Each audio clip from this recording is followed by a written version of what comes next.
Digital arrest ಹೆಸರಿನಲ್ಲಿ ಕೋಟಿ ಎಗರಿಸಿದ್ದ ಆರೋಪಿಯನ್ನು ಹೆಡಿಮುರಿ ಕಟ್ಟಿದ ಕಾರವಾರ ಪೊಲೀಸರು. ಕಾರವಾರ ಡಿಜಿಟಲ್ ಅರೆಸ್ಟ್ ಎಂಬ ಪ್ರಕರಣಗಳು ಇತ್ತೀಚಿನ ದಿನಗಳಲ್ಲಿ ಹೆಚ್ಚಾಗುತ್ತಿದ್ದು, ಇದೇ ಪ್ರಕರಣಕ್ಕೆ ಸಂಬಂಧಿಸಿದಂತೆ ಕಾರವಾರ ಅನುಕು ಸಿಇಎನ್ ಅಪರಾಧ ಪೊಲೀಸರು ಕಾರ್ಯಾಚರಣೆ ನಡೆಸಿ ನಕಲಿ ಪೊಲೀಸನನ್ನು ಬಂಧಿಸಿದ್ದಾರೆ.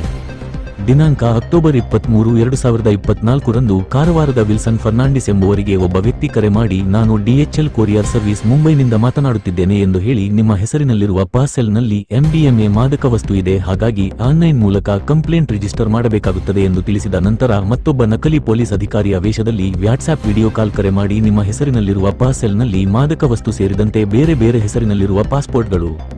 ಕ್ರೆಡಿಟ್ ಕಾರ್ಡ್ಗಳು, ಬಟ್ಟೆ ಇರುವುದಾಗಿ ತಿಳಿಸಿ ವೆರಿಫಿಕೇಶನ್ ಮುಗಿಯುವವರೆಗೂ ಯಾರಿಗೂ ವಿಷಯವನ್ನು ತಿಳಿಸದೆ, ಯಾರ ಸಂಪರ್ಕಕ್ಕೂ ಸಿಗದೆ ವಾಟ್ಸ್ಆಪ್ ವಿಡಿಯೋ ಕಾಲ್ ಅನ್ನು ಕಟ್ಟು ಮಾಡಬಾರದೆಂದು ಹೆದರಿಸಿ 3 ಲಕ್ಷ ರೂಪಾಯಿ 80,000 ಹಣವನ್ನು ತಮ್ಮ ಬ್ಯಾಂಕ್ ಖಾತೆಗೆ ವರ್ಗಾವಣೆ ಮಾಡಿಸಿಕೊಂಡು ಮೋಸ ಮಾಡಿದ್ದ ಬಿಹಾರ ರಾಜ್ಯದ ಹರ್ದೀಪ್ ಸಿಂಗ್ ಎಂಬಾತನನ್ನು ಕಾರವಾರದ ಸಿಇಎನ್ ಅಪರಾಧ ಪೊಲೀಸರು ಬಂಧಿಸಿದ್ದಾರೆ. ಸದರಿ ಪ್ರಕರಣಕ್ಕೆ ಸಂಬಂಧಿಸಿದಂತೆ ವಿಲ್ಸನ್ ಫರ್ನಾಂಡಿಸ್ ಅವರ ಅಣ್ಣನಾದ ರಾಫೆಲ್ ಫರ್ನಾಂಡಿಸ್ ಕಾರವಾರರವರು ಸಿಇಎನ್ ಅಪರಾಧ ಪೊಲೀಸ್ ಠಾಣೆಗೆ ಹಾಜರಾಗಿ ತನ್ನ ತಮ್ಮನಿಗೆ ಆದ ಮೋಸದ ಬಗ್ಗೆ ಲಿಖಿತವಾಗಿ ದೂರನ್ನು ನೀಡಿದ್ದು, ಸದರಿ ಪ್ರಕರಣವನ್ನು ಕೈಗೆತ್ತಿಕೊಂಡ ಪೊಲೀಸರು ಆರೋಪಿಯನ್ನು ಹೆಡೆಮುರಿ ಕಟ್ಟಲು ಮಾನ್ಯ ಪೊಲೀಸ್ ಅಧೀಕ್ಷಕರು ಉತ್ತರ ಕನ್ನಡ ಜಿಲ್ಲೆ ಕಾರವಾರ ಹಾಗೂ ಹೆಚ್ಚುವರಿ ಪೊಲೀಸ್ ಅಧೀಕ್ಷಕರು ಉತ್ತರ ಕನ್ನಡ ಜಿಲ್ಲೆ ಕಾರವಾರರವರ ಮಾರ್ಗದರ್ಶನದಲ್ಲಿ ಸಿಇಎನ್ ಅಪರಾಧ ಪೊಲೀಸ್ ಠಾಣೆಯ ಉಪಾಧೀಕ್ಷಕರಾದ ಬಿ ಅಶ್ವಿನಿಯವರ ನೇತೃತ್ವದಲ್ಲಿ ಅನುಕೂಲ ಪೊಲೀಸ್ ಠಾಣೆಯ ಸಿಬ್ಬಂದಿಗಳಾದ ನಾಮದೇವ್ ನಾಂದ್ರೆ ಇವರನ್ನು ಒಳಗೊಂಡ ತಂಡವು ಬಿಹಾರ ರಾಜ್ಯಕ್ಕೆ ತೆರಳಿ ಆರೋಪಿತನಾದ ಹರ್ದೀಪ್ ಸಿಂಗ್ ವಶಕ್ಕೆ ಪಡೆದು ಕಾರವಾರಕ್ಕೆ ಕರೆತಂದಿರುತ್ತಾರೆ.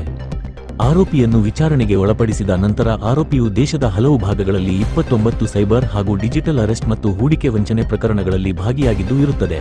ಪ್ರಮುಖವಾಗಿ ತಮಿಳುನಾಡು ರಾಜ್ಯದಲ್ಲಿ 9 ಕೋಟಿ, ಆಂಧ್ರಪ್ರದೇಶದಲ್ಲಿ 2,47,00,000, ಬೆಂಗಳೂರಿನ 2 ಪೊಲೀಸ್ ಠಾಣಾ ವ್ಯಾಪ್ತಿಯಲ್ಲಿ 1,54,00,000 ಸೇರಿದಂತೆ 40 ಕೋಟಿ ರೂಪಾಯಿ 95 ಲಕ್ಷ ವಂಚಿಸಿದ ಬಗ್ಗೆ ಪತ್ತೆಯಾಗಿದೆ. ಈ ಕಾರ್ಯಾಚರಣೆಯನ್ನು ಶ್ರೀ ಎಂ ನಾರಾಯಣ ಪೊಲೀಸ ಅಧೀಕ್ಷಕರು ಉತ್ತರ ಕನ್ನಡ ಜಿಲ್ಲೆ ಕಾರವಾರ, ಶ್ರೀ ಜಗದೀಶ ಎಂ ಹೆಚ್ಚುವರಿ ಪೊಲೀಸ ಅಧೀಕ್ಷಕರು ಇವರ ಮಾರ್ಗದರ್ಶನದಲ್ಲಿ ಸಿಇಎನ್ ಅಪರಾಧ ಪೊಲೀಸ ಠಾಣೆಯ ಪೊಲೀಸ ಉಪಾಧೀಕ್ಷಕರಾದ ಬಿ ಅಶ್ವಿನಿ ಇವರ ನೇತೃತ್ವದಲ್ಲಿ ಅಂಕೋಲಾ ಪೊಲೀಸ ಠಾಣೆಯ PSI ಶ್ರೀ ಉದ್ದಪ್ಪ ಧರೆಪ್ಪನವರ ಹಾಗೂ ಸಿಇಎನ್ ಅಪರಾಧ ಪೊಲೀಸ ಠಾಣೆಯ ಸಿಬ್ಬಂದಿಯಾದ ಶ್ರೀ ನಾಮದೇವ ನಾಂದ್ರೆ ಕಾರವಾರ ಟೆಕ್ನಿಕಲ್ ಸೆಲ್ ವಿಭಾಗದ ಸಿಬ್ಬಂದಿಯವರಾದ ಉದಯ ಗುನಗ ಮತ್ತು ಬಬನ್ ಕದಂ ಇವರು ಈ ಕಾರ್ಯಾಚರಣೆಯಲ್ಲಿ ಪಾಲ್ಗೊಂಡಿರುತ್ತಾರೆ.